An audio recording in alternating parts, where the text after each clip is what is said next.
an incubator of projects that works at the intersection of volunteerism, technology, and the gift economy. What started as an experiment with 4 friends in Silicon Valley has now grown to a global ecosystem of over 500,000 members that has delivered millions of dollars in service for free. Nipun has received many awards, including the Jefferson Award for Public Service, Wavy Gravy's Humanitarian Award, and Dalai Lama's Unsung Hero of Compassion. In 2015, President Barack Obama appointed him to a Council on Poverty and Inequality. Nipun is routinely invited to share his message of giftivism to wide-ranging audiences from inner center. Nipun's high school goal was to either become a tennis pro or a Himalayan yogi. Instead, by the 3rd year of his computer science and philosophy degree at UC, his wife of 6 months put everything aside to embark on an open-ended, unscripted walking pilgrimage in India. To use our hands to do random acts of kindness, our heads to profile inspiring people, and our hearts to cultivate truth. Living on $1 a day, eating wherever food was offered, sleeping wherever a flat surface was found, the couple walked 1,000 kilometers before ending up at a retreat center, where they meditated for 3 months. Nipun's mission statement in life now reads, "Bring smiles in the world and stillness in my heart." Let's give a warm welcome for Nipun Mehta. Thank you. Awesome. Thank you so much. It's such an honor to be amongst so many kindred spirits. I think I was talking at lunch with somebody and he was saying, wow, this is a tribe. I feel right at home. I found my tribe. I didn't even know it existed. So I'm not a farmer in the literal sense of the word, but I've been doing social permaculture in so many ways, farming with human beings, farming in the social field, to ultimately alleviate suffering in the world. And I want to share some of those insights today, but in particular, really zoom in on 3 divides that we face and how one tool, one particular value has been instrumental for me in my journey of trying to bridge those divides. So let me start by this. This is a Dutch photographer. He's a famous photographer. He's been doing some incredible experiments in photography. Hans Eichelboom. And one of the experiments he would do is he would go to a public place where there's a lot of people passing through, and he would just take photographs over a span of 2 hours, strictly 2 hours. So here's what he saw in one place. Everyone thinks they're on their own individual journey, but there is this monoculturization. Here's what he saw in Netherlands on April 15th. These are all distinct people, but they're all somehow ending up wearing the same clothes. Again, in another place. Yet again. This is in China, Shanghai. Same kind of phenomena that you see. This is in New York. And it's not even about clothes. Even these guys roaming around, they're all looking alike. So there is this sense of monoculturization that has emerged very clearly, not only on our physical farms, but certainly in our social farms. And this extends not too far beyond fashion. Right? We were talking about language recently, and we were saying how, even if you look at the design of language, because language is an architecture of sorts to describe concepts that we feel into, that we live into.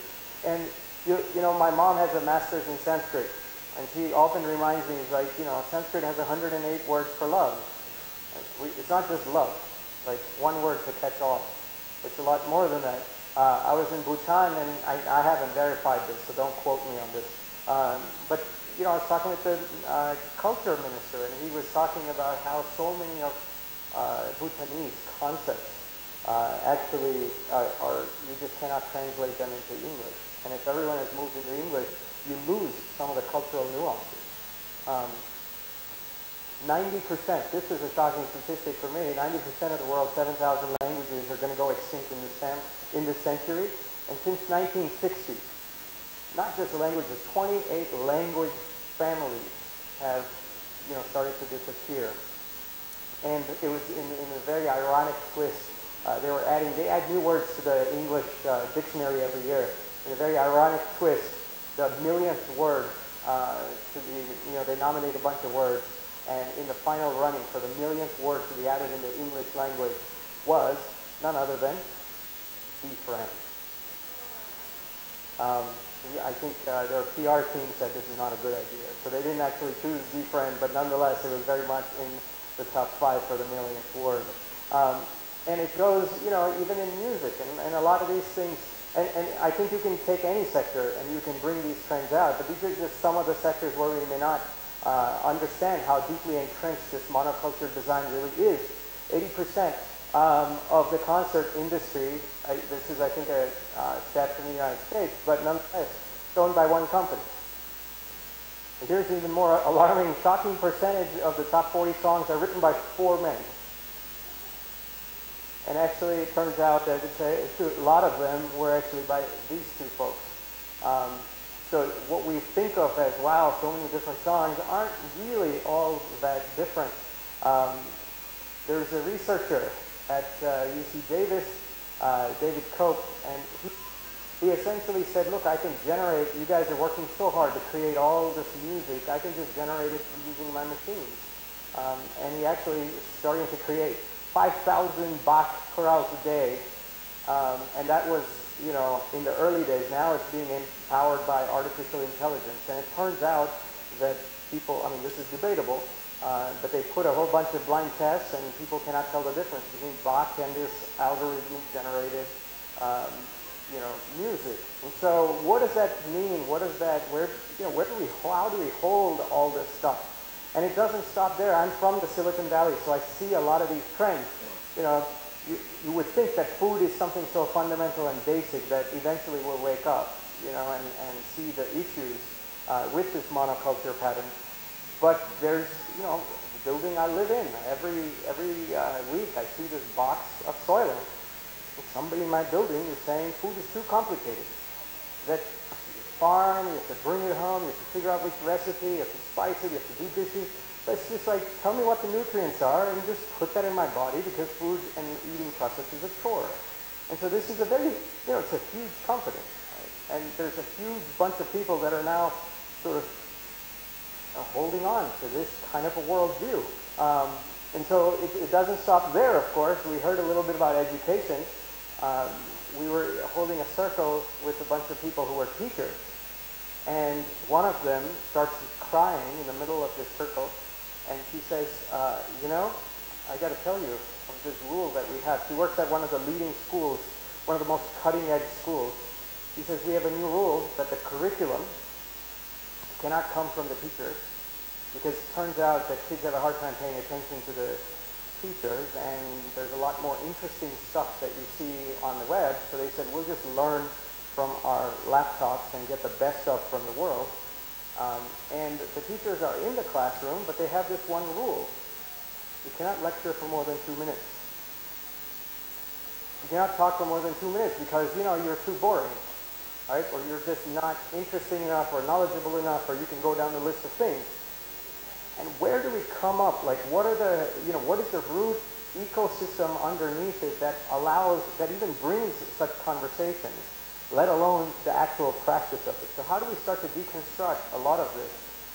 And it doesn't stop there. This last month I was invited to a think tank gathering to think on some of these ideas. I'm of course representing a certain part of the spectrum, but there are other people who are representing very different parts of the spectrum. This sort of alarmed me, but when I think about it, it really shouldn't. I saw this by one of the people who was organizing this, and it says the future of parenting. It says, when parents, like when a child cries, how smart is the parent? You don't really know, but what if I put sensors, and what if I actually, based on the biofeedback that I'm getting, I create this virtual reality content for the child? Future of parenting. You can make a case for it. There are many people who are making cases for this. But so you look at all of this, and I think what it boils down to, for me, you can say it's good, bad, you know, you can have all your opinions on it. I happen to think we should be dialoguing with everybody and embracing it. But I think the real core design question for me is, how do we design for a polyculture? And how do we make polyculture more relevant? How do we make it more interesting? How do we make it deliver value that monoculture seems to be delivering? How do we create systems that amplify a lot of these kinds of patterns? So I think this is an open design question. And we, of course, so many of you have so many beautiful answers and so many beautiful projects. But collectively, I feel like we need to amplify that conversation. The question I asked here, especially in this context, many years ago, Fukuoka is not the person who initially influenced me. Gandhi was a much greater influence, but then I discovered Fukuoka. Somebody gave me a book, The One Star Revolution. And so the question that I would hold in this conversation is, what would Fukuoka do? WWFD. I hope that doesn't spell to anything bad. These days we have acronyms for everything, so who knows. What would Fukuoka do? And the thing that inspired me most about Fukuoka when I read One Star Revolution was that his whole breakthrough was actually unrelated to farming. He was sitting under a tree, and all of a sudden he has this insight that goes beyond the mind. He says, oh my God, everything I've been thinking, anything the mind comes up with is inherently false.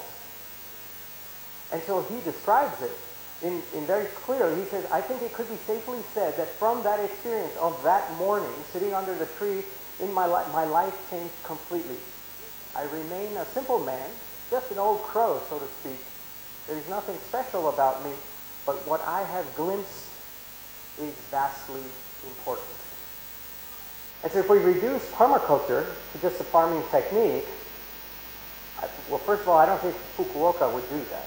Because Fukuoka is saying what I have glimpsed that one morning is something that is vastly important. That's what changed my life. That's what guided everything.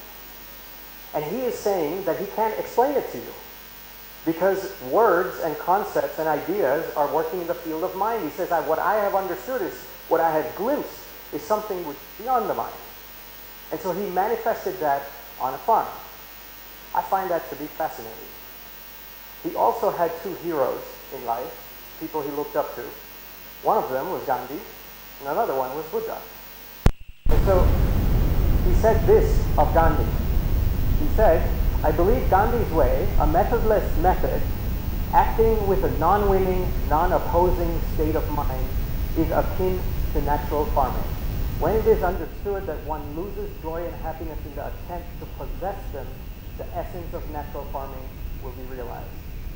And the quote actually doesn't stop there. It goes on to say, the ultimate goal of farming, and if I can paraphrase, I would say the ultimate goal of all action, is not the growing of crops, but the cultivation and perfection. This man is not trying to give a technique of farming in my read of it, in my limited read of it. But what inspired me most was he is saying that, look, there is something beyond the mind. And as we tap into that beyond the mind, we can then integrate that wisdom into the field of mind and matter. And when we do that, the pattern of those designs is going to be very different. It's going to be, to reduce it, to simplify it, it's going to be more polyculture-ish than monoculture-ish. So the common thread, if you look at the three people, if you look at Fukuoka, and if you look at the two people he admired, Gandhi and Buddha, you say, well, what is one thing that's common across all three of them? And if you look closely, there's actually something really simple and yet remarkable that connects all three of them. All three of them talked about the power of relationships. Because relationships are multidimensional. When you do short-term transactions, they're singular. They're not multidimensional. And so what Fukuoka would do, right, whenever there's weeds, what would he do? He would put clover around it. But it's not just as simple as that, because you have to have the skillfulness to know when, all kinds of things, not just clover, even where to drop the seed balls, when to drop the seed balls, how long to keep nurturing. So he says do nothing is actually a lot of hard work, but do nothing is predicated on your understanding of all the relationships in the field. Because if you're aware of all the relationships in the field, you can do one tiny nudge and it creates this ripple effect. But if you're not aware of the field, then, and you just say, oh look, he did this, I'm going to do this, then I think that's missing the point. And he would say this repeatedly to so many people that tried to replicate his stuff. He says, it's not about this technique. It's actually about being aware of the field, of the context and all the relationships in that context. And if you look at Gandhi, Gandhi was doing exactly the same thing. Most of us frame Gandhi in the context of, Satyagraha and independence movement, and he did a lot for the country, of course, for which certainly I am very grateful. But Gandhi was also deeply into relationships. He would go village to village, even pre-Dandi Yatra. He would go village to village looking for engagement from everyday folks. He had the birlas of the world saying, look, you have to adopt me and you have to sign this paper because I'm your sixth son. Such a person, he would have had, if he needs money, he doesn't need to go village to village to try to get one earring from, the farmers and from people who have little. He's not after money. He's after building that relationship. He's after creating that field because he knows that when the soil is ready, then of course you will have the tree and then you will have the fruit. And you have repeated examples of Gandhi, when they burned down in Chori Chora, right, the whole group of people burned down the whole police station, and Gandhi's response is, let's not, capitalize on this momentum. He says, we are not ready for independence. I'm going to work day and night for 25 more years, which is what it took. And he didn't even know it was going to be 25 years. I'm going to work that hard, that long, but with principle. Why? Because he knew that if you don't have the field and you're just going for glossy stuff on the outside, it's going to be back down to the same problems in a different phase. And similarly, Buddha. This is actually this is a full quote from one of the sutras. Buddha is talking to his attendant, and his attendant is Anand. Anand says, Lord, it seems half of the holy life is a company of noble friends. Half of the noble life. And Buddha responds, he says, do not say so, Anand. Noble friends are actually the whole of holy life. He didn't approximate. People like Buddha don't approximate. If it was 98.3%, he would say 98.3%. He is saying it's the whole path. He's saying noble friendships. Now, noble friendships, of course, is a very hard thing because we don't know what noble is. So at least we can start with friendship. And how do we create friendship? To be in service, to give selflessly, to give without an agenda, to give even without an ideology in the early stage. So I think the big shift is to go from transaction, which seems to be the organizing principle of our efficiency-driven world, to relationship. And because we're so transaction-oriented, what we are seeing the manifestations of this. This is not like, an opinion of 1,000 of us here. Right? We're seeing manifestations of this very clearly. We just don't have an alternative. But what you see below the iceberg, iceberg is a great metaphor because with the iceberg, what you see on the top, you actually need 90% of the iceberg is actually below the surface. So what you see on the top, if you keep trying to put patchwork on it, you're really not going to get to the essence of it. You have to see the whole iceberg. And as you start to break down the iceberg, as you start to look below the surface, below the soil, into the root ecosystem, what I have been seeing is, and I think what all of us are seeing, is that we are fundamentally disconnected. And I think we're disconnected at 3 levels. And I want to share those 3 and then share the one tool that has been instrumental in bridging those divides. The first, I think, is a very systemic divide. We are seeing this divide all over the world between the self and the systems that we are embedded in. You can go as far as the immediate system, or you can go as macro as you want, but we see this disconnect. And we talked earlier, I think Starhawk was quoting this, but 9 men in the world own more financial wealth than the bottom 3.5 billion. And I've been quoting this for many years, and it used to be 162 and 84, and that was all ridiculous. But as of a few months ago, it is now 9 men.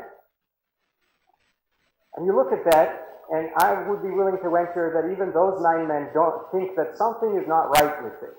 Right? But it's just that they're playing a game, and they feel like they want to win at this game, and they're doing great. But what have we done with the structures around this? You, of course, I don't need to talk to all of you about climate change, but this is one of the biggest glaciers that recently melted. So there is a systemic divide, but there's also a social divide, which is this disconnect between self and the other. And you see this all over the place, but here's a very emblematic photo. This is everybody taking a selfie with Hillary Clinton when she was running for office. Nobody is looking at her. And you say, you know, that's great. That's just how you would live in a selfie kind of world. But it's ironic that we have created, if you go farther and farther upstream, right, what have we done? We've taken this connection, and the power of this connection is really just a selfie that I want. That I don't even need to look at you, that it's not even about the smile, it's not even when we had normal cameras, right? We're like, smile, there's some connection between you and I. Now it's like, oh, you're just an instrument of, you know, you're just a bunch of pixels for my Facebook wall. So we have that kind of a social divide, and I think there's many statistics, and I don't want to bore you with a lot of them, but there's many statistics, many alarming statistics of how we're disconnected with each other. So that's the social divide, and the third divide is really a spiritual divide. And this is a divide between self and self. We are disconnected with ourselves. And sometimes we don't even know it, we're just subconscious. I mean, it's all happening at the subconscious level. And then these volcanoes erupt, and you start to say, this is wrong, and this is wrong, and this is why you made me unhappy. But a lot of that is just stemming from this spiritual divide. You see so many people committing suicide. I mean, I don't, you know, you guys have heard enough statistics, so I'd allow other people to reconnect. So we started an organization in 1999 called Service Space. It started by building, we said we want to help, no strings attached. We just want to serve. What can we do? We ended up building a website for a nonprofit, for a homeless shelter. And we said, wow, this was so fulfilling. Not so much the website, but the process of giving. So we came back, we told our friends. And they said, okay, we'd like to join the next one, and the next one, and the next one. We ended up helping 6,000 individuals, but it ended up having interesting symmetry. We have these 3 principles that we have never sacrificed from day one. One of them, principle, that has lighted my personal journey, and I think the journey of Service Space as well. And it's so simple that underneath the surface, where we are disconnected, I think generosity reconnects us. Generosity is it. But for me, generosity has been the gateway. It sounds so simple. It's not something that any sane person would even want to copyright, right? We were talking about copyleft earlier. It's like, oh, well, what is so basic? You know, Gandhi said this very clearly. He says, nonviolence, old as hills. It's not a new idea. But what it does is it starts to open up new avenues. It sounds so simple, but as you go there, it changes you, changes the eyes through which you look at the world, and it actually goes out and creates a huge ripple effect. It's the same world, but now you see different doors in front of you and different possibilities. And I'll tell you concretely how I bridge the spiritual, social, and systemic divides, and how I have personally benefited from it. This is a photo of my wife and I, 2005. We went on a walking pilgrimage. So we would eat whatever food is offered and sleep wherever place is offered. And it was remarkable. I mean, to say it was mind-bending, paradigm-shifting, those would all be like cheap descriptions of it. Like if I said, okay, give me all your cell phones, give me all your money, and I'm going to drop you in some place, you may or may not speak the language, and now you survive. How would you survive? Well, it's very simple. No matter what you're experiencing, right? This was in Gujarat in like the March, April heat that we started. We started from the Gandhi ashram. With the way you survive, your plan is very simple. So no matter what you're experiencing, can you generate a mind of love? Can you generate a mind of compassion? If you can, then can you let it flow in terms of service to those around you? Can you look at that man carrying a haystack and saying, hey, you're like my grandfather. Can I carry your haystack? If you can do that, you'll have your meal. If you can't do that, Have fun starving. Have fun sleeping on the ground. So repeatedly, every moment, right? It's like, oh my God, this is so hot. I don't have water. Where are we going to stay? If I'm obsessed about me, the world doesn't care. But if I can generate love, so when you don't have, usually what do? When we don't have, we accumulate. But here, the organizing principle is exactly the opposite. When you don't have, you have to actually give. Because in that giving, you create a relationship. And as you create those relationships, someone's cup of gratitude overflows in some way, shape, or form. Since we started late, you want me to wrap up in 5? I'm going to try. So yeah, lots of stories. This is a beautiful, powerful story that if we had time, I would tell you of. These are people who are hand to mouth, and they borrowed food to feed us. And I think the lesson for me was, after so many such experiences, is that generosity is actually very deeply transformative. It changes you. And in that changing of your own self, you bridge the spiritual divide. The social divide, to zoom through it, this was one of those early days. This is a caricature of me. This is not actually, I didn't have a plan to do anything. I was just trusting emergence. But nonetheless, what we discovered, we were 4 people in the Silicon Valley that went to a project. We had never started an organization. We didn't want to start a movement. We had no strategies. We had no money. We had no experience. We said we just want to give with no strings attached. And that ended up rippling in incredible ways, right? One after another, after a third. And so what we saw is that generosity is contagious. It's remarkably contagious. If you want to start a movement, Fukuoka said this, right? And I'll quote Abid. Abid was telling me, we don't need to worry about too much. A single matchstick can light the whole fire, light the whole forest. Right? A single straw, Fukuoka would say, single straw can create the revolution. Why? Because that straw is connected to everything else. You have nature behind you. So what we discovered was that generosity is contagious, remarkably contagious. And by its own accord, not because this is cool or this is amazing or this is inspiring, it's because we're wired to care. I can tell you repeated neuroscience, it's not even debatable that we are wired to be connected to each other. So in that expression of generosity, we see that it multiplies by its own accord. And lastly, the systemic divide. So you say, well, how can small acts of kindness and generosity actually create new systems, and how can it change the world? And what we have discovered, this is an example of Karma Kitchen. You walk into this restaurant, it's a pop-up restaurant, you take over a restaurant, volunteers do, and at the end of your meal, your check reads 0. Because someone, not because it's free, because someone before you has paid for you, and you get a chance to pay forward for people after you. So it's an invitation to actually expand your circle of empathy. And most people think, oh, it can't work.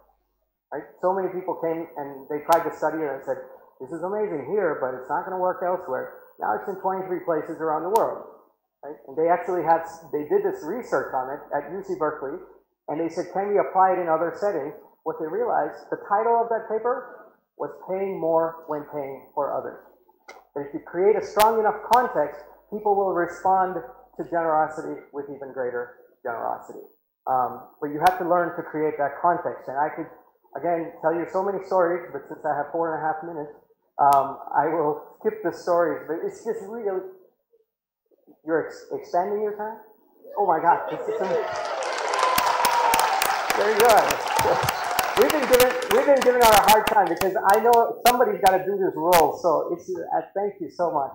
Not just for the time, but for doing your job. He is generating generosity. He's generating generosity. There you are.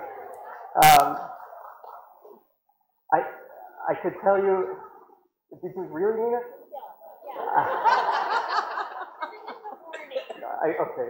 No. And it's good. It's good. We started a little late, but. I don't know, I'm conflicted because then I'm taking away from, I'm not being generous to the next speaker. I'm going to skip it, but I'll just tell you in short that when you change the rules of the game, you walk into a usual restaurant and you're thinking, my 50 rupees, my meal, this is owed to me, it's a me experience. You walk into a place like this and you realize that, oh my God, everyone is paying forward for each other. I don't know who to thank.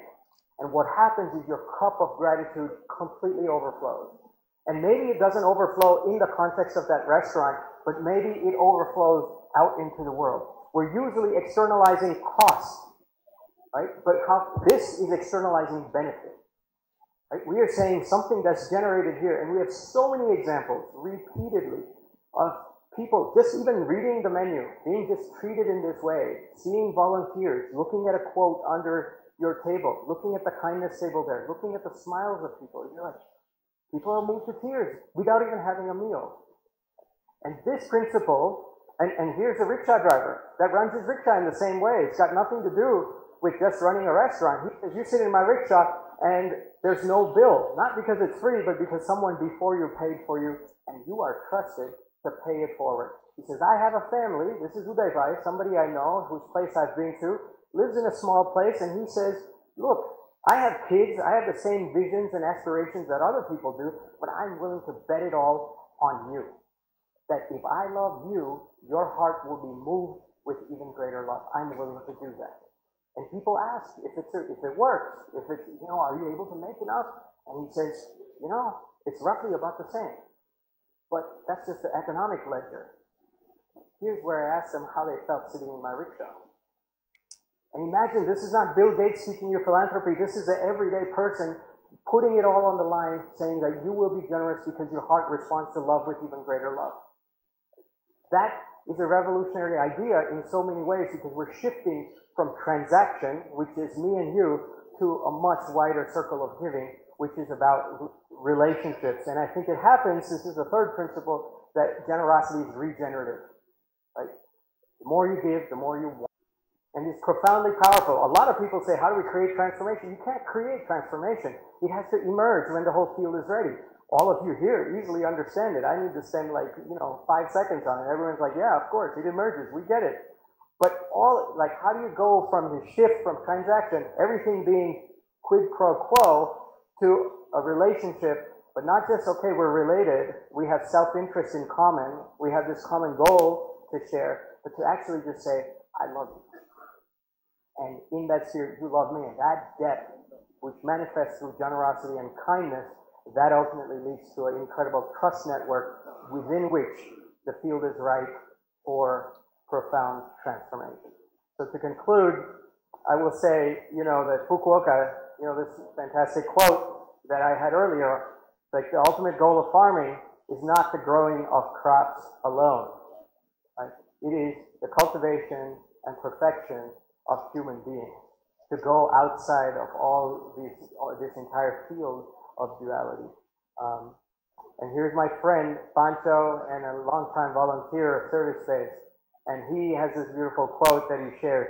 He's an incredible guy. If I told you his stories, we would all start crying. He says, it is time now for spiritual people to get active and for active people to get spiritual if we're going to bridge all three of these divides. So I want to end with a short, 1.5 minute video that's just going to start now. And I'm from Gujarat, so this has got like a Gujarati backdrop song, beautiful song, but I think all of you will understand the spirit.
I think kids understand. What is her pleasure? What was that? Her pleasure is what? Her pleasure is what? So I think I would just end with this notion. Kids get it. The child saw that, okay, I can get ice cream. Well, I can anonymously do something for her. And so the spirit of a smile card for me is to do that small act. Right? Not wait for the giant big things to happen in the world. As Abid taught us this lunch and yesterday, a little matchstick can light the whole fire. As Fukuoka says, a little straw can create a revolution. I hope that we can all kind of practice by doing that one small kind act. I think that kind act will create a huge ripple and will be a rebel, be kind. Thank you very much.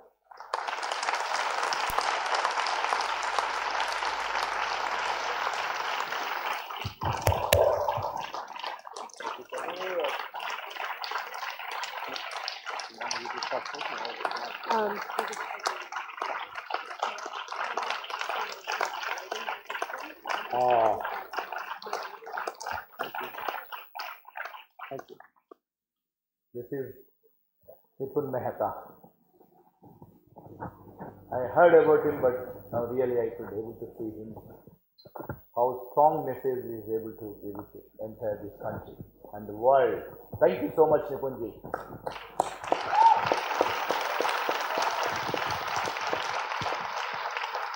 So when I heard about his nice face, and I asked him to choose some of my PDC friends, my students as well, about him, when I invited them, they made him to come here. I think Abid and Raghuji is here, both of them. And thank you so much for both of you. Abid, please stand. Raghu, where are you? Thank you so much. He has, when I asked him to permaculture, they rephrased Permaculture. The Prema is a love culture, affection, divine. Not just, permaculture does not talk about only agriculture, I think, beyond that. So thank you so much for your very nice presentation. Thank you so much once again, Nipunji. Thank you so much. We've got about 5 minutes to switch halls, and then we'll start with our next talk. Just be mindful that at 3:45 we're all going to meet in front of the auditorium, outside of the building, so that we could take a group photo together. Thanks, everybody.